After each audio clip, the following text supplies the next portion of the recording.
Something else wants to play. So jump myself. Hello, everyone.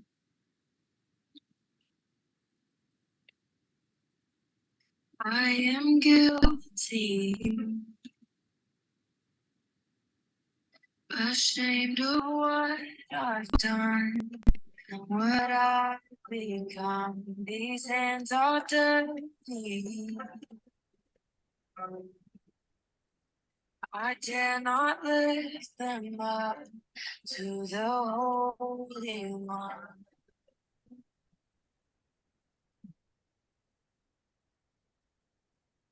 You bring my past, you make me arise.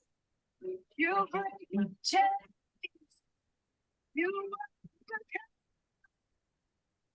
get The music a bit choppy. Like the singers being choked. We just chat. Look at this Ronnie Tam. Wow, so many kids. I'm not sure if all those are Ronnie's, but Ronnie is originally from Hong Kong. Hi Ronnie.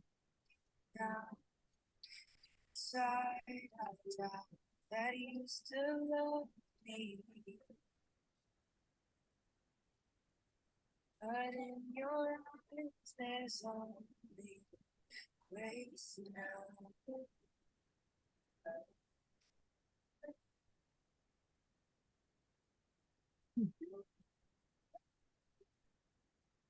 So far, are they women you recognize?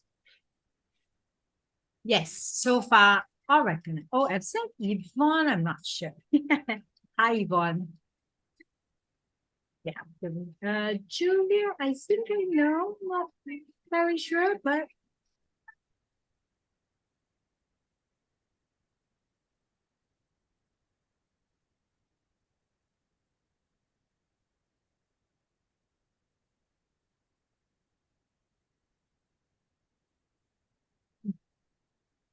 This light makes me look like I have a halo, isn't it?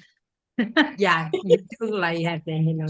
Like, I was like, oh, it was strange. No.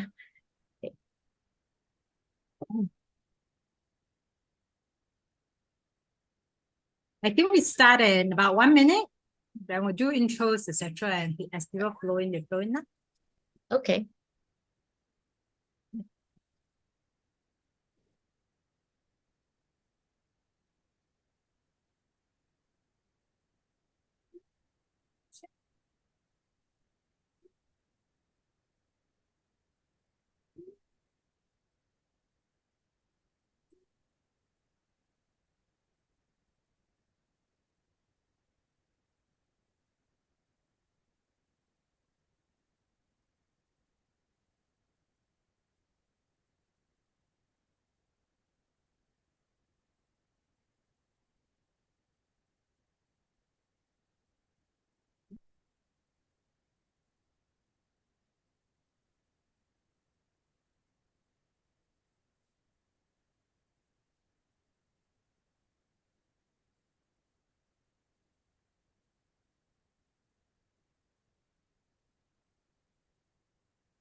Hey, since the music has stopped. Okay. Think you're gonna record? Yeah, okay, let me do that. Thank you so much. Okay. Recording in Hello, progress. everyone. Hi, thank you for coming in on a Monday evening, and feel free to show your face. So when Wendy speaks, she's not just speaking to pictures. Yeah, Wendy's a very, very easy person to get along with, as you guys will notice very soon. and it really helps to keep herself entertained. In fact, what's happening is I grabbed Wendy, not knowing her schedule, and she was in San Francisco just flew into Tokyo, right? Yes. So she cannot decide right now, is she in Tokyo time or US time? So if you guys are like, ta-da, can show face kind, not like in the kitchen cooking dinner, then sweating away, then just turn on your camera so she can say hello to her, Oh, yeah. Don't keep me Hello, awake. everyone. Yeah. It's always nice to speak to faces lah, huh? Yes, so a very quick introduction to Wendy. So some of you guys might have already seen my posters going around. So there's all the very professional psychological background that you guys would have known that Wendy has. So when I started thinking about how long ago I know Wendy, I think it was 2000. Oh my goodness. I went like, I count, and I was like, it's really, really long time ago. Yes. And I first got to know Wendy in a leadership program. Some of you guys might have heard of it before, Asia Works Leadership Program, which I took way back then. And she was already involved in volunteering, leading, mentoring people back then. And then I was in the business of retail at that point in my life. And then I was very inspired by the experience I had in the leadership program. And I decided at one point, I was just very inspired that I wanted to do what Wendy does. And I remember just going to Wendy one day and saying, Wendy, how can I do what you're doing? By the way, I have no psychological background. I have no training background.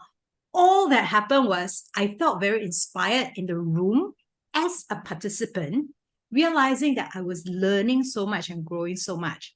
And I looked at the people who were standing, whether in front or behind the room, who were helping to facilitate. I go, I want to be in those shoes. I want to be able to take people through that kind of growth. For those of you who don't know, that's my past life.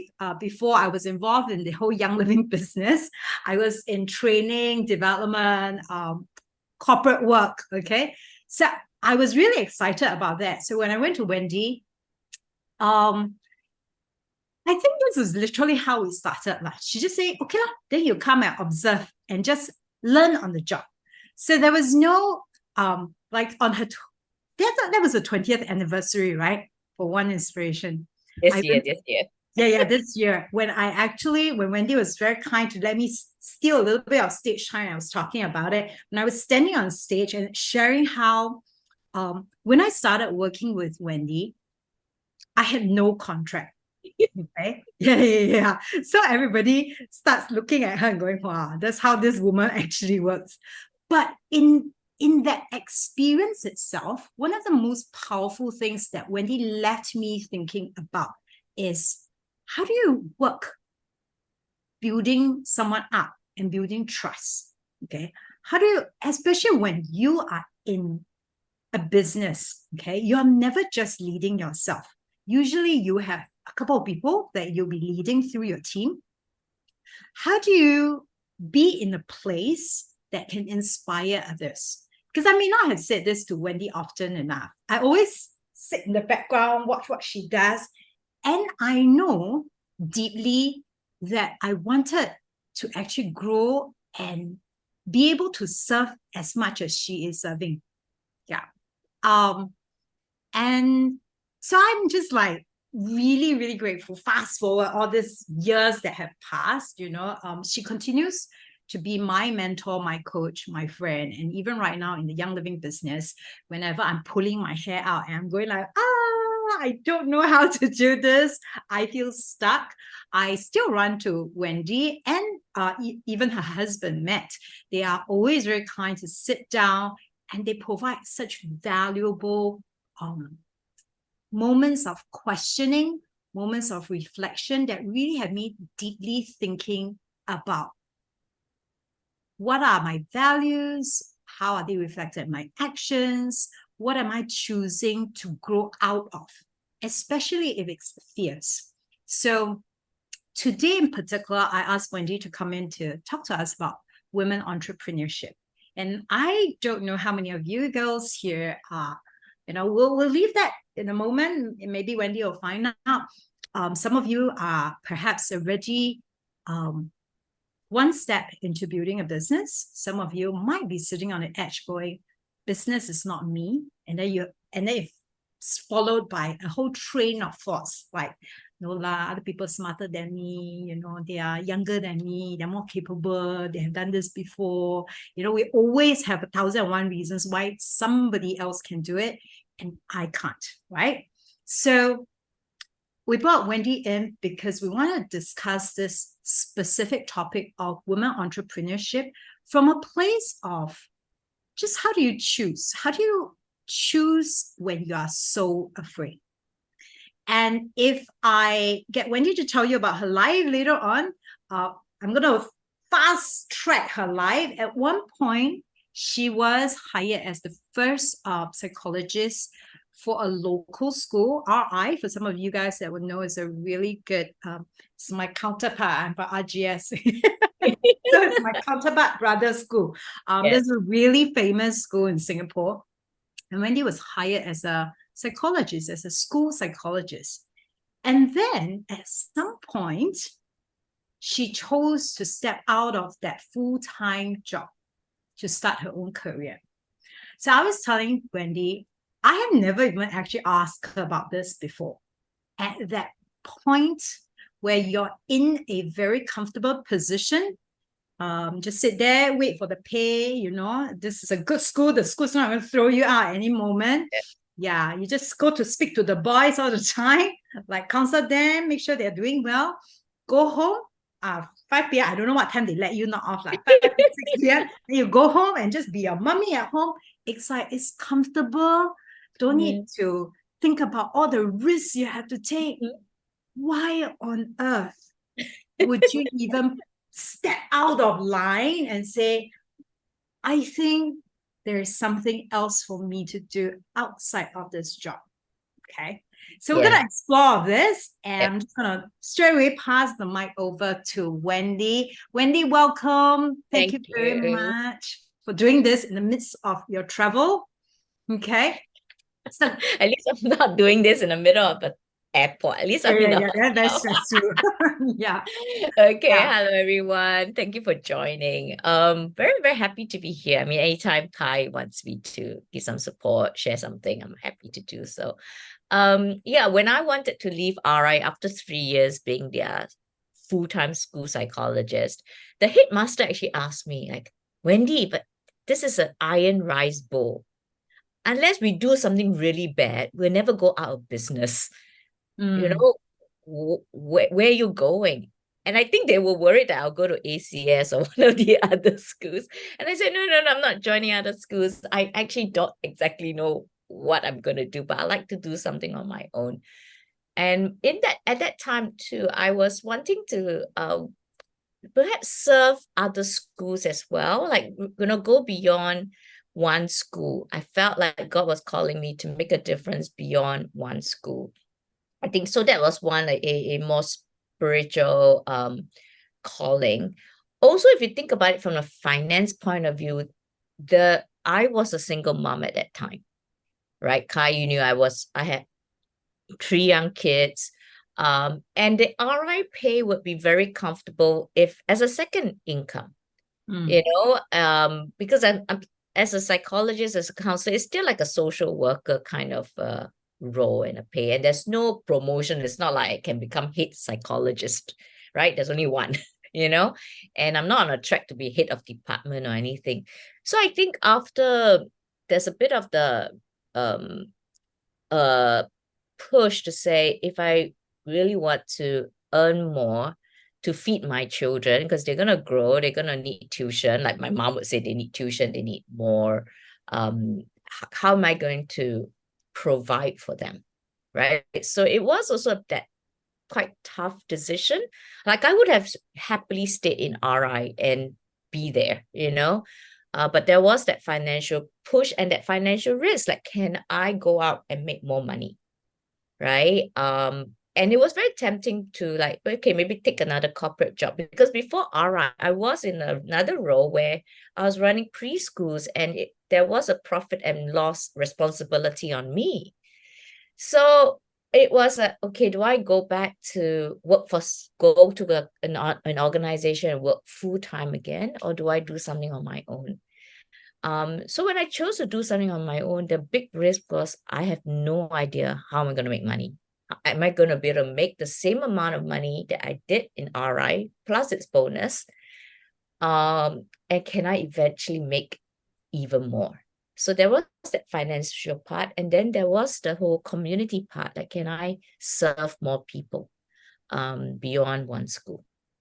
So that was like the tough decision in 2002. And then finally, I gave the school 6 months notice so that they can find another person to replace me. Hmm. And then I left in 2003. Do you remember what were some of the scary thoughts that were in your head? I mean, like I hear you say, how am I going to make money? Can I? Yeah. Vision Oh, was yeah. to serve more Scary. people, but can I really do that? Yeah. What other scary thoughts do you actually remember that was very real for you? I mean, it was like, I know I have 3 kids. Can I feed them? Like what if I Hmm. can't even feed them? And um, and what if I fail? Like, when do I actually pull the plug? And I started my business and SARS hit. So it was not just about thinking about starting, but when I started, the Singapore like lockdown, right? So I can't even make money running the workshops. So there was talk about the first setback, right? To say, whoa, I don't even know where the money is going to come in, because income would come only when I actually do in-person workshops or coaching. And in those days, there's no Zoom. So if I can't go and run a workshop, that's it.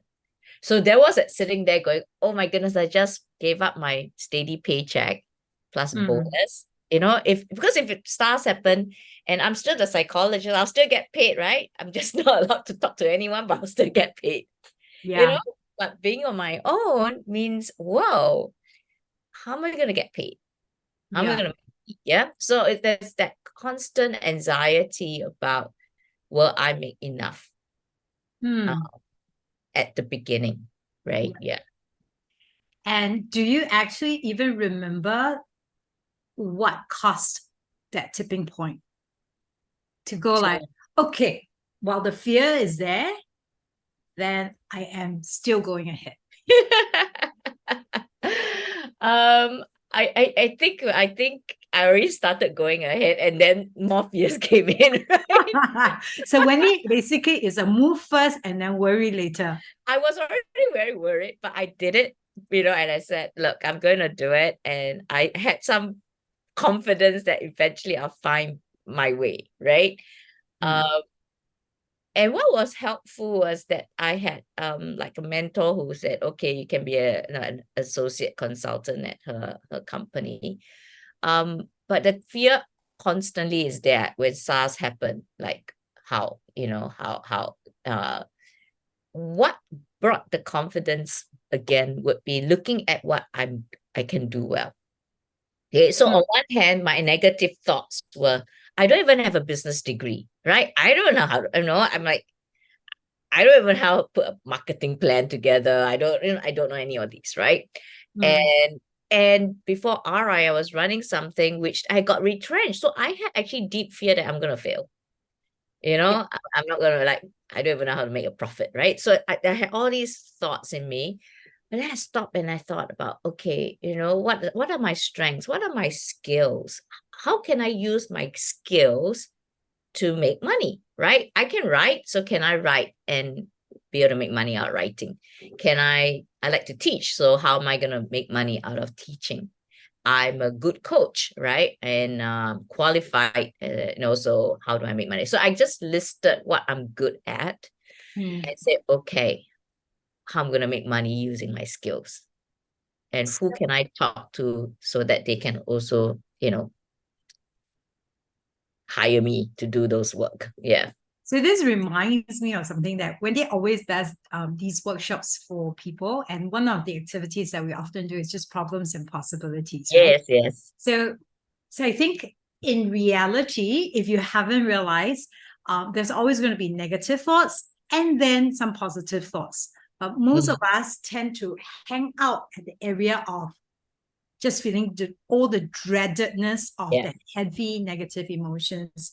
And what I'm hearing that you have chosen at that point in time to really focus in on was, sure, there's a lot of these very scary thoughts. Cannot feed my kids lah, 3 of them lah, you know, then they starve how, you know. Then, what if I fail? Because prior to that, you did run a preschool and it didn't work out. So there is already a background fear of I might fail again. Right? So we can focus all our attention on cannot lah. All these factors, I should just stay put. Okay. It's safer. But you chose to follow a calling and a gut that you felt. And on top of that, really set yourself down and rather than just the feely, like keep comforting yourself, I can do it. Okay. Like strategically, actually sit down and go, so Wendy, what am I good at? And then make a list. Like, what? And this actually, even this requires a lot of, I think it requires us to be real and honest with ourselves, because some people might also have that kind of reply, I'm good at nothing. Okay?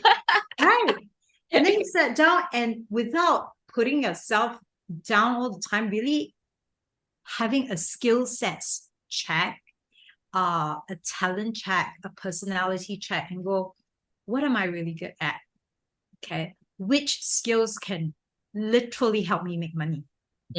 And then focus in on those areas. In those, I think there was a newspaper article that came out as well that I was one of those, they call portfolio careers. That means I literally build my career on my portfolio of skills, right?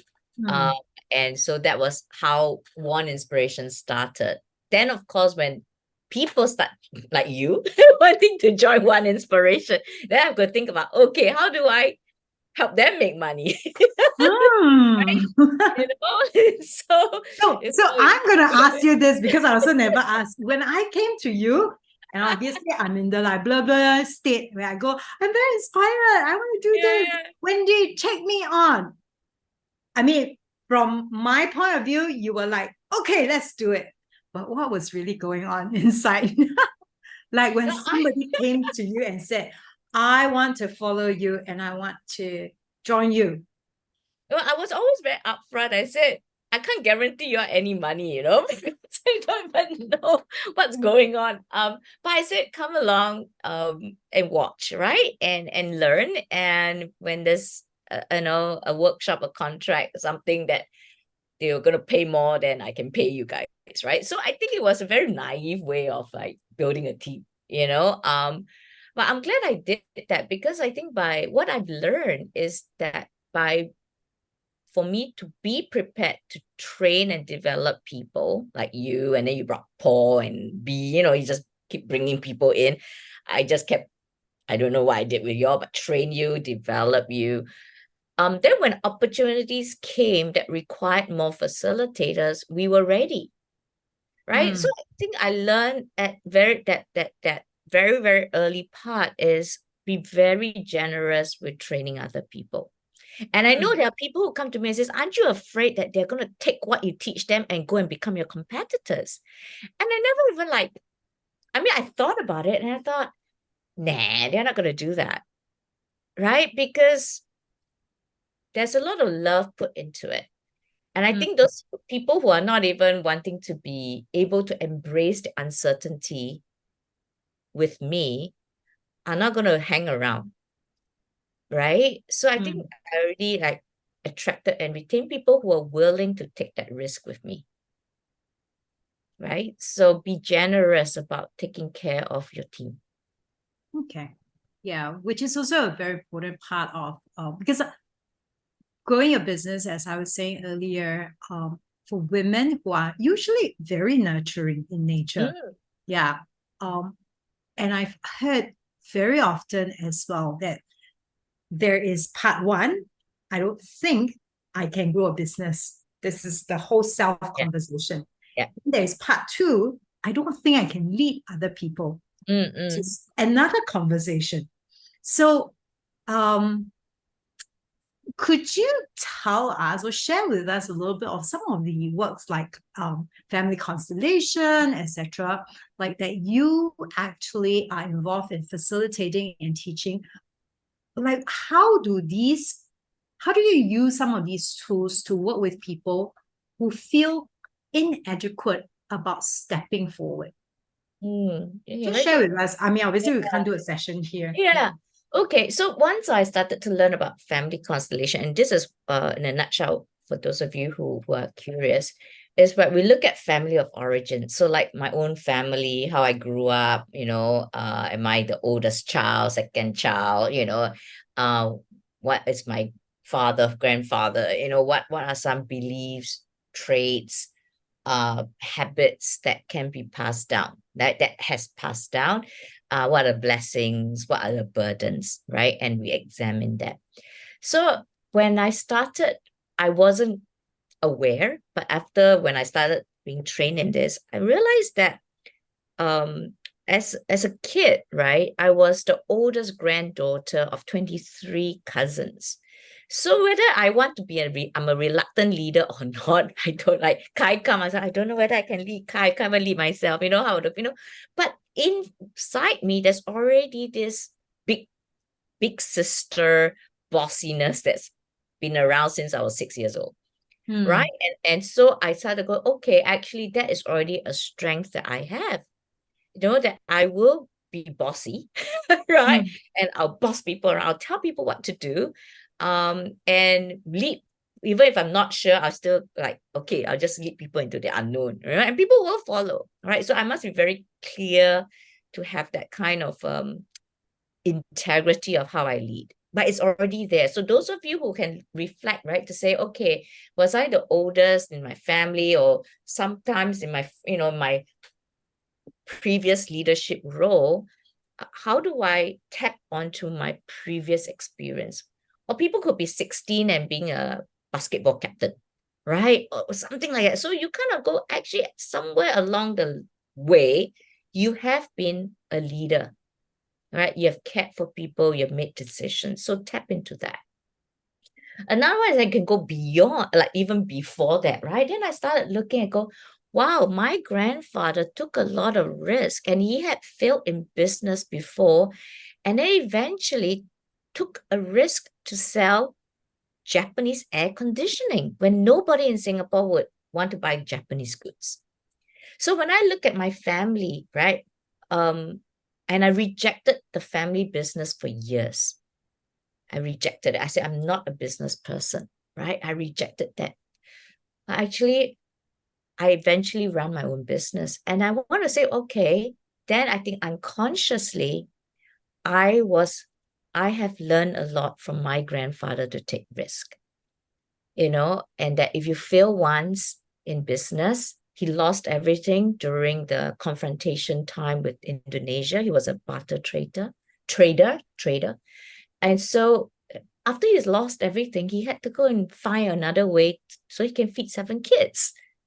So when I start to appreciate what I've inherited, then I say, okay, it's also in my own belief system now that you got to take risk. And then I started to appreciate that the way my grandfather was very generous with his employees, I think a servant leader before the word before it became popular, and he always talked about serving the community. So I actually realized that I was running One Inspiration on principles that I've inherited, and I didn't even know it at that time.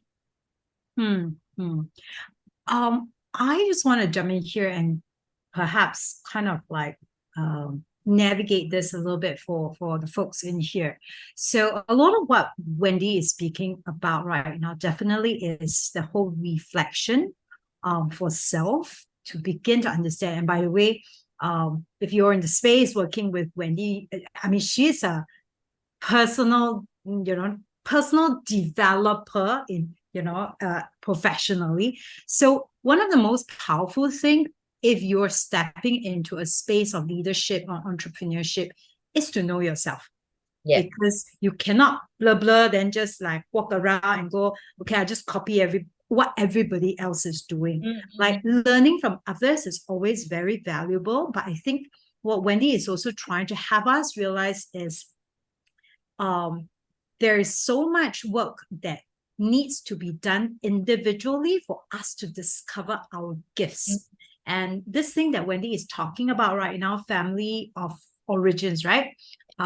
What I'm familiar with, maybe some of you guys have heard it before, family constellation is one of the tools that Wendy uses, and I've actually been in workshops with her as a participant and also as an observer. And it's always very interesting to see when we are willing to reflect. So we may think, I'm just thinking about work and business, but when I deeply reflect about what's happened because of my family and my grandparents and etc., the traits that's been passed down, I begin to learn a lot about who I am, right?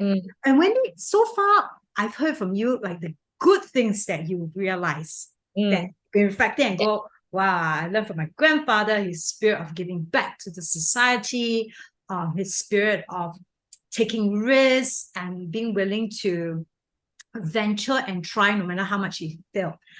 Were there some things in your own journey of reflection that you recognize in some things that you've inherited and you personally need to break? That, what do you call it? Yeah. Yeah. Can.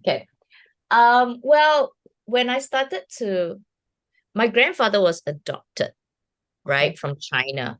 He was separated from his biological mom and then his adopted mom brought him to Singapore. And so I actually realized that he never talked about it much, right? But when I started to have empathy and compassion for my grandfather, I realized that he would have a lot of separation anxiety. So this one maybe less about the business, but more personally, that I have for many years have separation anxiety. I get really insecure. Yeah.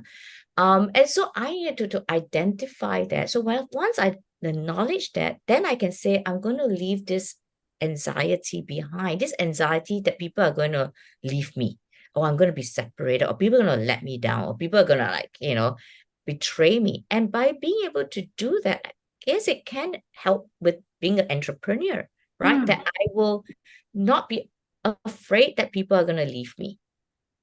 That it's okay, that there's that security. So I don't want to carry that burden of separation anxiety into my business.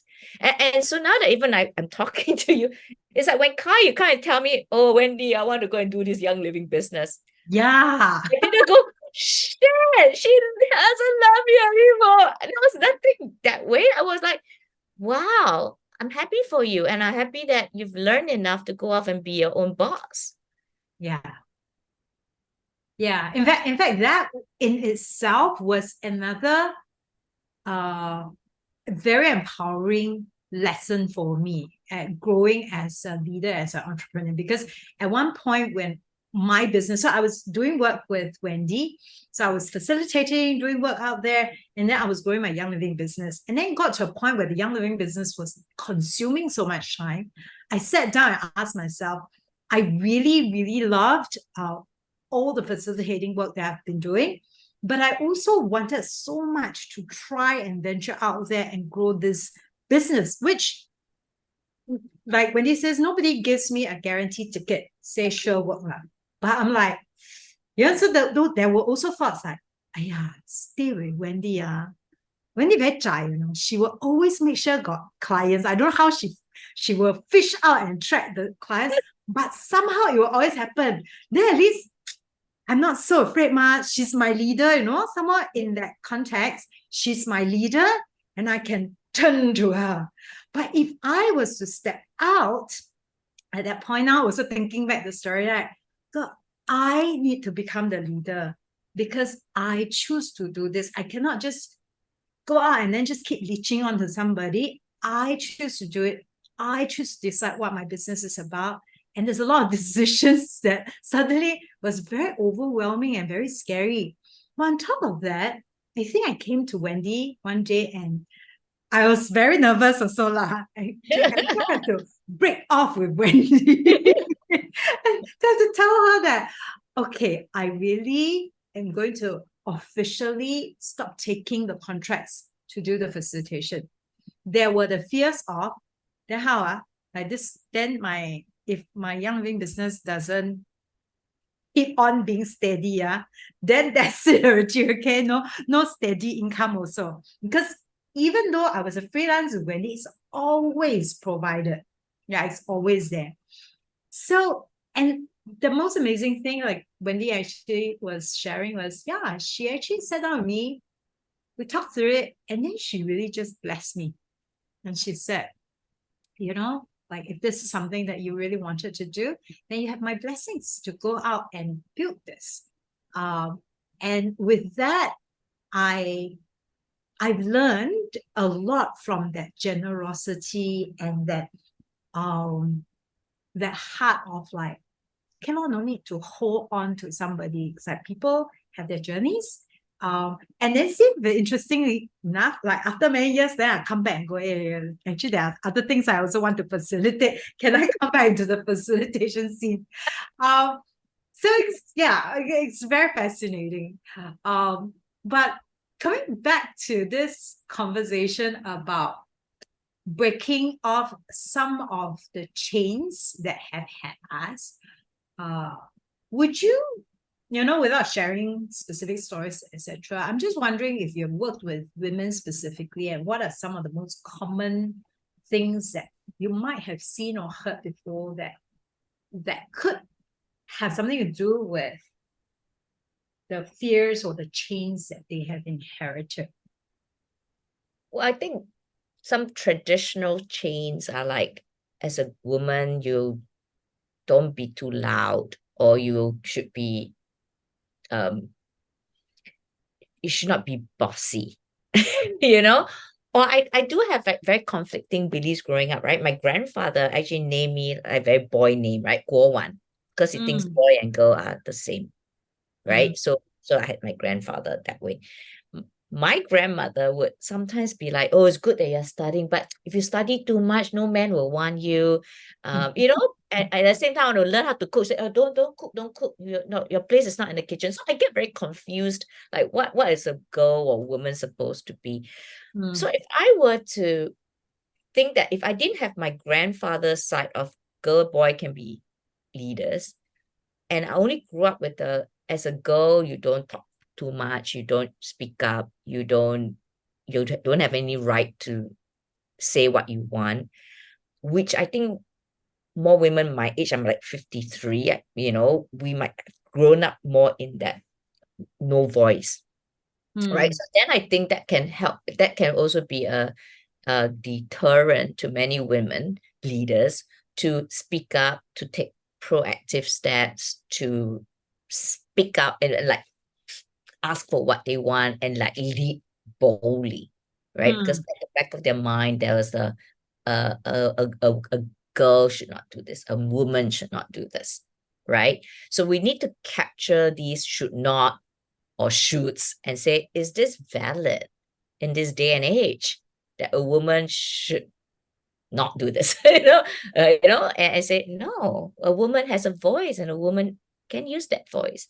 A woman can lead, and we can lead in our own way. We don't have to be aggressive, right? And some women go, oh no, I don't want to be assertive, because they think it's being aggressive and they don't want to be aggressive. And I said, no, you don't have to be aggressive. You can be assertive. You know what you want, you go for it, right? And be courageous about it. You don't have to go and stab people, step on people's feet to get to where you want. You don't have to do that, right? Yeah, that's very helpful. Again, I think there is it's really interesting once you step into a place of building your own business and leading.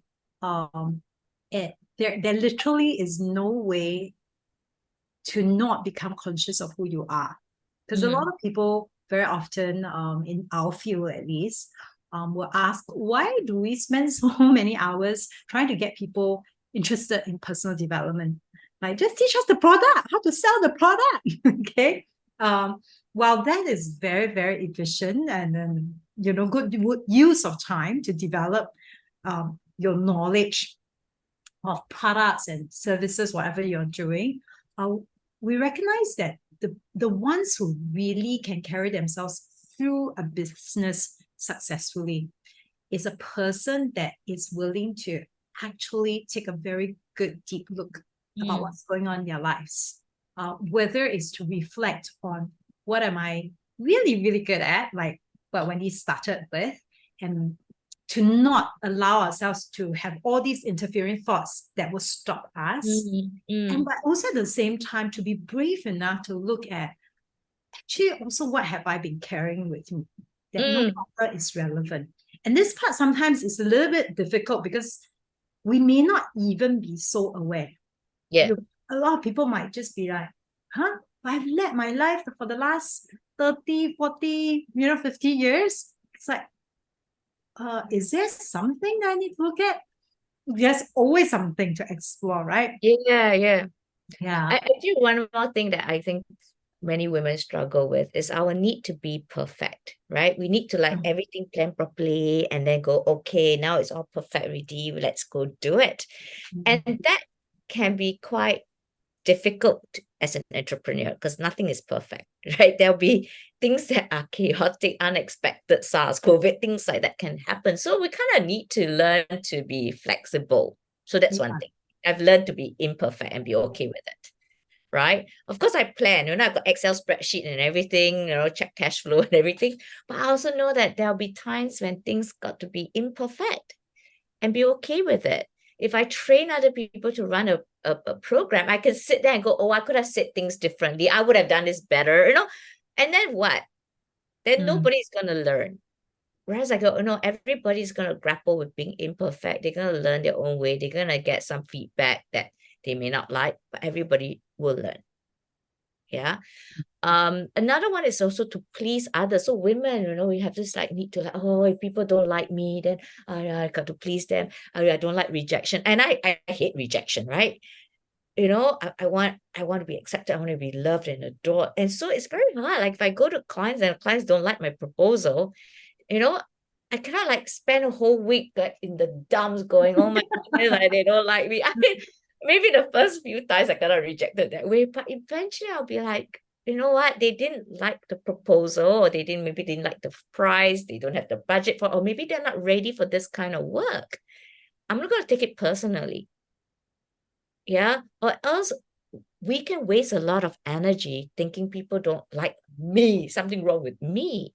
Right? I'm not asking people to be arrogant, but more like, okay, maybe they don't like the product, they don't like the proposal, they're not ready for it, they don't have the money for this at this moment, but it's okay. Have I, in my conversation with that potential client, made a difference? Did I give them some insight in that conversation that they would not have had otherwise? Was that still a good engagement, that conversation? Right? Even if they didn't say buy the proposal at that time. So don't always need to please people. I am going to ask Wendy a question which Faith has actually kind of, when we were preparing for this, Faith has already prepared it as well. But at the same time, I would love to actually begin to open up for the women in the house. Well, I say women in the house because I didn't see any men's name. Yeah, but if there's a man hiding in there, please, man, you're also welcome. But I would love to open it up for the room to actually ask questions of Wendy. Okay, so you can think like, hey, I have a situation. It doesn't have to be unique to women only, but you feel challenged in some ways to become, to stand in a leadership position or to step forward to build your own business. Please feel free to ask. You can type it in the chat or you can unmute yourself in a moment, okay? Well, the question that Faith had prepared earlier on when we did talk about it was, so what would you say to women who feel that they want to build a business, but they feel that they're limited on time, energy, and resources? Okay. Firstly, I want to say to women that you build a village. You don't do this alone. Don't build a business alone. And I had mentors. I still have mentors, official and unofficial. I build a team and also have a village. Go and ask for advice. Go and learn. When I go for courses, my classmates become part of my village, right? So don't have to do it alone. Ask, borrow, receive support. I mean, I've asked and I borrowed clothes, right? To go and do a presentation because I didn't have the clothes to go and talk to women bankers. But I find a woman Aw. banker who's willing to lend me her clothes. In fact, she lent it and then she never took it back. She said, no, you can have it. Okay. Borrowed clothes, So we kind of need to be willing to ask so that it's not just my limit. Because if I just think about it, that is limited. But if I actually look at the resources that other people can help me with, then actually there's a lot more, right? And we women know that if somebody else asks us for help, we will give. Right? Yeah. And also other things like when I start building my business, of course, I relied on my parents. I told them what was going on. And then when I could not spend that much time with my kids, they are there as helping me with my children. Right. And when I also remember when I was starting to travel for my work, and I can notice something going on with my son, I call my team. I say, hey, can you go and check on Brendan? Right. So I think, even the village is also to help us with our children, right? Because as women, we are also moms or aunties, we kind of need to tap on other people. Yeah. So don't do it alone. And then the thing is about managing your energy, not your time, right? Energy is infinite, right? Time is, everybody has 24 hours. So for me, getting enough rest, having my own quiet time, exercising, knowing what my purpose is, all that helps to maintain energy, right? And so that is very, very important. Know how to manage your energy.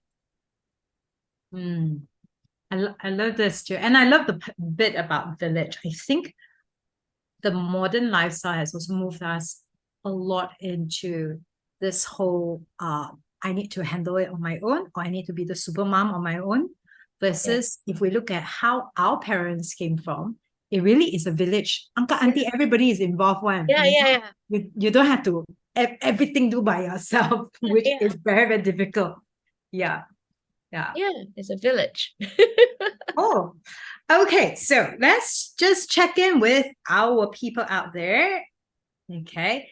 Anyone has any questions or comments?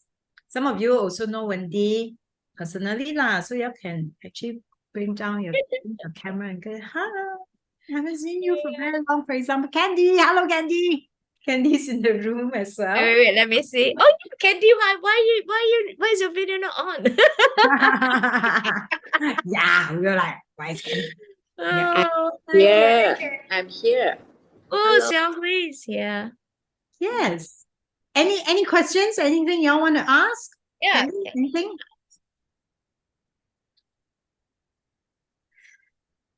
No. Oh, another very practical things, right? Because I said I started with no money. I don't have savings, but I would set goals. So, I always believe that I must practice what I'm going to preach, right? So I would set goals. The first year I set goals that, okay, at least I'll make the same amount that I would have made if I stay in RI. I didn't meet that goal for the first year because of size. Then I just kept it okay, until eventually maybe the second or third year, I make the same amount as I would have made in RI. And then it's all about reputation, right? If you are good at what you're doing and you run your business well, people will come and be attracted to your business, right? Then eventually the cash came in and it was good. Right. But cash flow management is a very important thing, right? Because I sometimes remember Carl, I say, hey, y'all wait, I wait till the client pay me, then I can pay y'all. That was at the beginning, right? It's like, oh my goodness, how are you gonna actually pay the bills. The other thing that I've learned financially is to be very prudent, right? Keep overheads low, like all these big costs, absolutely low. No office rental, nothing, right? And then watch variable costs. I mean, these are like, I learned along the way, not as a business student, but, as running my own business, very practical stuff. I do want to write on that little bit that Wendy talk about your own reputation. And I think that's built on really showing up as a person who serves and truly cares for your client, whoever your client is or your customers. Yeah. And I think that's one thing, again, one of those things that as I observe Wendy over the years that I absolutely learned. It's like there is no such thing as, like, Wendy isn't somebody who will, okay, Kai, you asked me to come and talk for 1 hour, so I'm going to charge you how much later on, or after that you must give me this, or can you do an exchange for me, etc. When it truly comes from a place of where and how can I serve within my own energy capacity. So it's not about also just giving until you're exhausted, but she's always looking at how can I serve within my energy capacity. And because of that, I've noticed that people are very naturally attracted to her. And her clients can span across the corporate banking industry, to the hospitals, to the Singapore Army, Navy, etc. And literally on the 20th anniversary of her company One Inspiration, when she actually did the dinner, it's like I was very privileged to be there. I didn't stay throughout the night, but I looked around the room, and I think that that's a testament to who she has shown up to be over these years. The people across the industry, it's just amazing. And then you notice also that the people are same high energy like Wendy. It's like people who vibrate at the same level of, I connect with you because I don't just see you as my service provider, or because at some point we've connected as humans, we've connected as people. And that's why, Ken, you can ask me for help, I can ask you for help. And the relationships are the foundation of, again, are the foundations of building your business, building your reputation, and building your village as well. Because you'll be surprised your customers, your clients also become your village. Yeah, they refer. Yeah, they refer, and then occasionally they might just help you and go, you need this, come, I help you with this. Yeah. So we have a question here from Shirley. About fear, right? Yeah, Shirley wrote down, could you share one of the ways that you tell yourself or do to overcome fears? Okay. Well, I would say name the fears, name it to tame it. So I've learned to say, okay, what are common fears, right? Fear of rejection, fear of being not good enough, fear of making mistakes, fear of failure, fear of loneliness. So I would fear of being poor. And once I write down the fear, I may have a guttural reaction like, oh my goodness, But then even my own son told me, Mom, you got to face your fear. So I got to look at the fear and goes, okay, how valid is this? What is this? And sometimes if we look at the fear, right, I say, okay, fear of rejection. Okay, if I look at it and say, actually, how has it served me? It's not all bad. I say, okay, well, actually, my fear of rejection has helped me to serve my clients really well, right? Because I want them to like me. Yeah. So it has actually helped me. Then, but what part of the fear I actually don't like? I'll be like, okay, the part of the fear of rejection is if I go home and I start beating myself up and go, oh, I'm no good, all that. And I go depressed. No, that part of the fear I don't want. Right? So actually looking at the fear, you can help yourself appreciate the value of it and then rename it that actually this fear of rejection has helped me to serve well. right? Or the fear of failure has helped me to put in extra effort to make something well. And then, but I don't want the one where I give up. I don't want that fear to make me give up or beat myself up, right? So take care of look at your fear with that non-judgingness, almost like being very objective and neutral and even compassionate about the fear. Okay, nice. And over here, Ronnie also comments, I love serving people and to share, but when it comes to leadership, she has no idea how to do it. You know, you might think you don't have it. One way is actually to get feedback. You can ask other people, how do you like the way I lead? What are my strengths when you see me lead? You know, and if you ask 3 or 4 people who are close to you and you openly ask for your strength, because a lot of us also go, tell me what's wrong with me. Don't do that, you know. Go actually says, what do you think I'm doing well? Yeah, it's strength-based feedback. So that's one way. So people can tell you. In fact, your team might be wanting to tell you that, right? And then if you need to actually read leadership books, you know, I mean, I was a psychologist. All I read was psychology books, right? But I'm thankful that my father gives me a lot of leadership books when I was young. And so when I started to run my own business, I started to read even more. I attend classes, I read, I subscribe to Harvard Business Review. I taught myself. I observe other leaders, you know, and then I say, okay, how is it that I want to, what kind of leader do I want to be? Right. And so, Ronnie, you have it within you. Maybe just have a chat with somebody, have a chat with Guy and says, you know, what am I doing well? Build that confidence. I think all of you can lead. So sometimes lacking a bit of confidence, and that can be built. I actually want to say, I think most people in here are mummies. When Mm. you're a mummy, you are already leading. Oh, yeah. Yeah, Oh, you just don't see that as leading. There's so many things you have to prepare for, think about, teach, you know, guide. yes. Yeah. Yeah. And as mummies, I think we are also role models for our daughters that we can lead, and so can they. And to our sons as well, that they better be supportive of other women who are going to be leaders.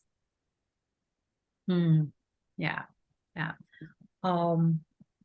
I think on that note, Wendy, actually, I wanted to also invite you to talk a little bit about the AWE program, which for the ladies in here who are Singaporeans based in Singapore, you might be curious about this program that is sponsored by the US Embassy. So I'll let Wendy kind of give a quick overview about it and how you can find out more information.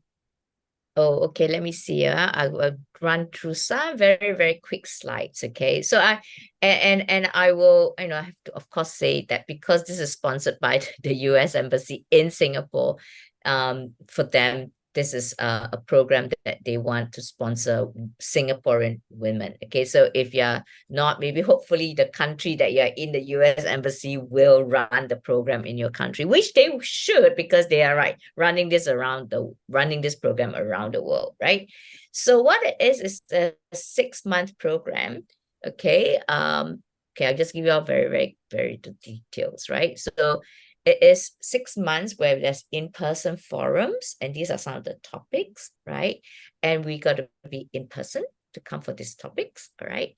And it'll be interactive. And then on top of the in-person forums, there will also be, so these are some of the concepts that I will cover.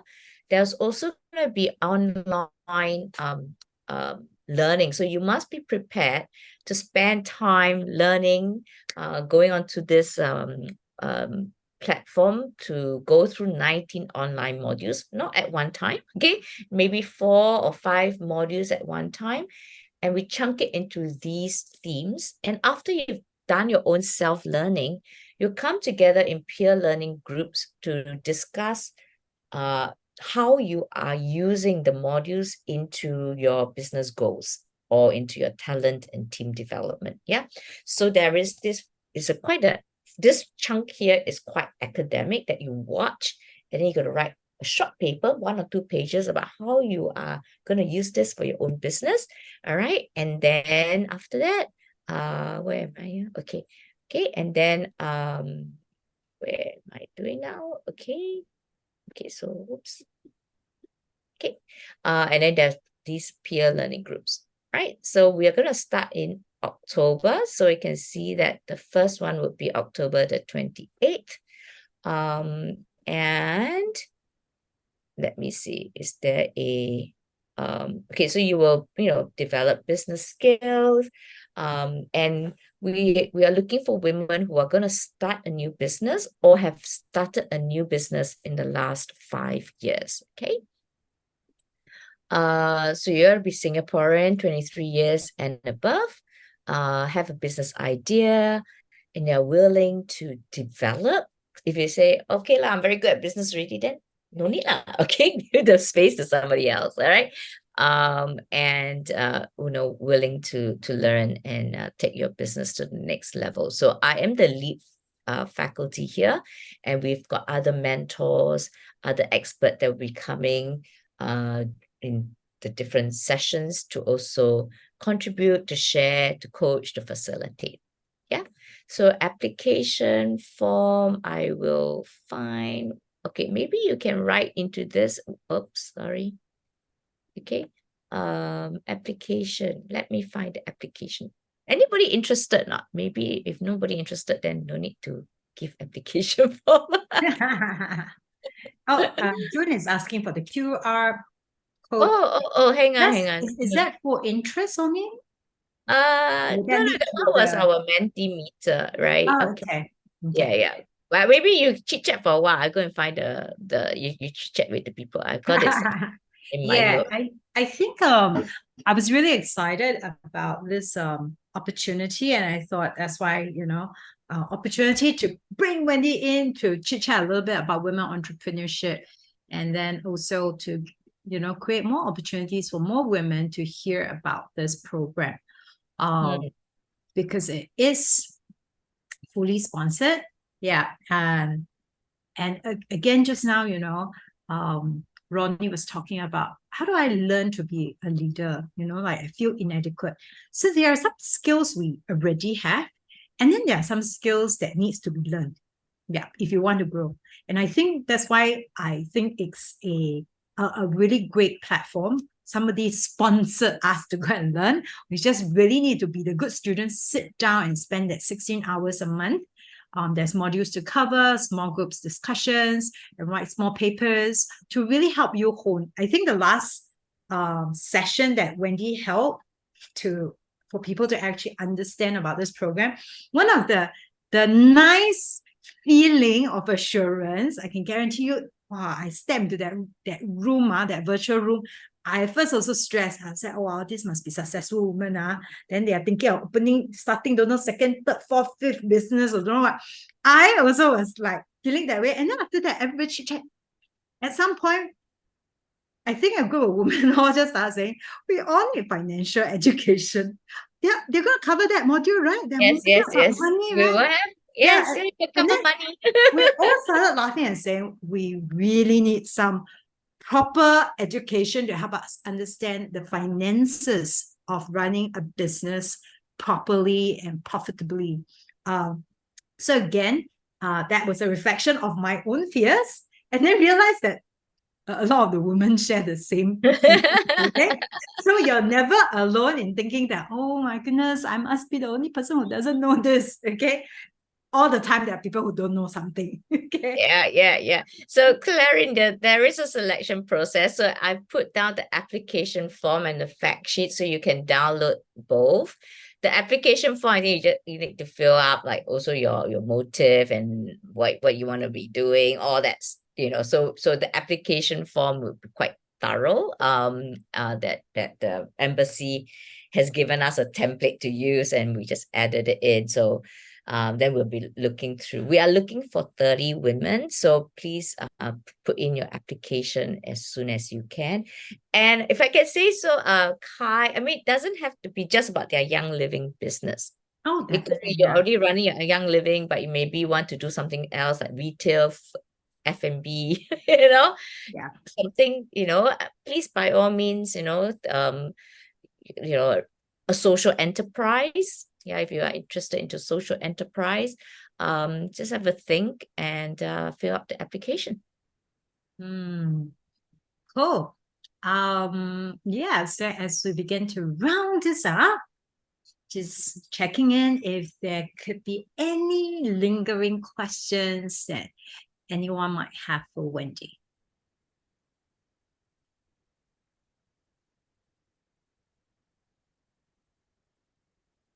Everyone's like, shy. Very shy. Let's do at least one thing lah. Okay, since we're up here with Wendy tonight, if you could bring on your camera. I'm just going to do a quick photo. This is not a very huge group, so click one time can capture everybody already. No need to go and put your eyelash and draw your eyebrow. Cannot see from this distance. Okay. My son gave me this card today. Yay. Okay. Wait, thank you. She got to jump off. Whoever's in this room, feel free to on the camera. Okay. We're gonna take a photo. So let's see. Okay, the rest shy, or maybe they are listening in the bathroom. Which I always do, terrible, right? Go to Zoom with okay, everybody, put on your there's somebody coming on. Nice. Okay. So ready, cheese. Nice smile. Yay! Thank everyone for joining us tonight. Hope you guys have grabbed that link to read more about the program. And if there's anything you guys want to reach out to Wendy, you can also just let me know. I can connect you guys. Okay, thank you. Thank you, ladies, for coming in. Have a very, very good night, everyone. Thanks, guys. Thanks, Wendy. Bye-bye. Nice to see you, Candy. Bye-bye. Bye, Candy. Thank you.